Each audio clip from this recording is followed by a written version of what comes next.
जय हिंद बच्चों। आज my mother at 66 by Kamala Das poem में जितने भी लिटरेरी डिवाइसेस प्रयोग में आए हैं, जितने भी फिगर ऑफ स्पीच का इस्तेमाल हुआ है, उसे बारी बारी समझ लेते हैं, क्योंकि एग्जाम्स में लिटरेरी डिवाइसेस से प्रश्न ज़रूर पूछे जाते हैं। माय मदर एट 66 पोएम में 4 लिटरेरी डिवाइसेस को हम डिस्कस करेंगे। पहला सिमली, दूसरा सिंबल एंड इमेजेस, तीसरा रेपिटेशन एंड चौथा देखेंगे कि इसका राइमिंग स्कीम है या नहीं। शुरू करते हैं सिमली से। पहले जान लेते हैं सिमली है क्या।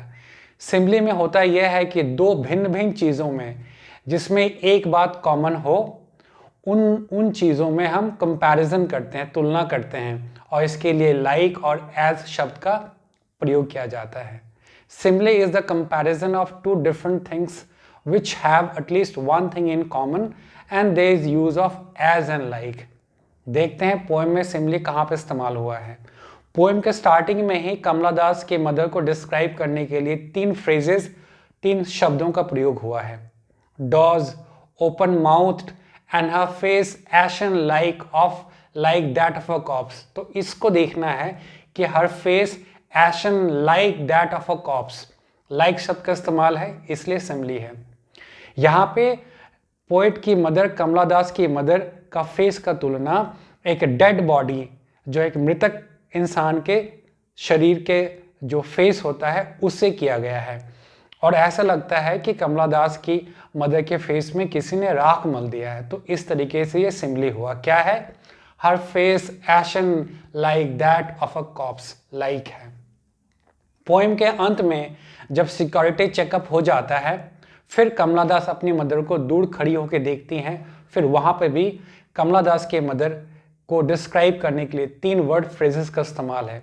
Van, pale and like late winter's moon. Like है शब्द, इसलिए सिमली है। लेट विंटर्स मून, यहाँ पे पोएट की मदर का फेस का तुलना winter moon, late winter's moon से किया गया। लाइक इसलिए सिमली है। दूसरा फिगर ऑफ स्पीच देखते हैं, symbol and images. Symbol and images, प्रतीक और इमेजेस क्या कहाँ पे है।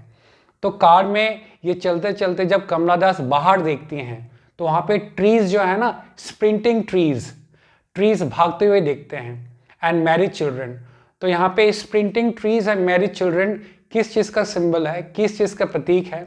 तो स्प्रिंटिंग ट्रीज, भागते हुए trees, and married children spilling out of their homes, वो इस बात का सिंबल है, लाइफ का सिंबल है, वाइटलिटी का सिंबल है, विगर का सिंबल है, ग्रोथ का सिंबल है। और अंदर में क्या है? कार के अंदर जो है loss of life, sadness, death है। तो ये जो स्प्रिंटिंग ट्रीज है and married children spelling out of their homes, ये किस चीज़ का सिंबल है, किस चीज़ का प्रतीक है? लाइफ का, ग्रोथ का, वाइटलिटी का, विगर का। तो इस तरीके से सिंबल एंड इमेजेस। तीसरा फिगर ऑफ स्पीच हम देखते हैं, रेपिटेशन। कहानी, ये जो पोएम है वो इस लाइन से खत्म हो जाता है कि all she said was see you soon Amma and all she did was smile smile smile. यहीं पे पोएम खत्म हो जाता है। ये रेपिटेशन है स्माइल शब्द का। ऐसा क्यों किया है? ऐसा इस्तेमाल इसलिए है कि कहीं ना कहीं पोएट जो है कमला दास अपने मन का जो डर है, अपने माँ से बिछड़ जाने का जो गम है, जो डर है, उसको इस फेक स्माइल में छिपाने की कोशिश करती है। इसलिए स्माइल स्माइल स्माइल रेपिटेशन है। राइमिंग स्कीम की बात कर लें तो यहाँ पे कोई राइमिंग स्कीम नहीं, कोई सेट पैटर्न नहीं है। ये पूरा फ्री वर्ड्स में लिखा गया, फिर फ्री स्टाइल में लिखा गया है। तो यहाँ पर आज हम लोगों ने माय मदर एट 66 पोएम में जो लिटरेरी डिवाइसेस हैं, जो फिगर ऑफ स्पीच हैं, उसको समझने की कोशिश की है, और उम्मीद करता हूँ कि ये आपको मैं समझा पाया हूँ। जय हिंद।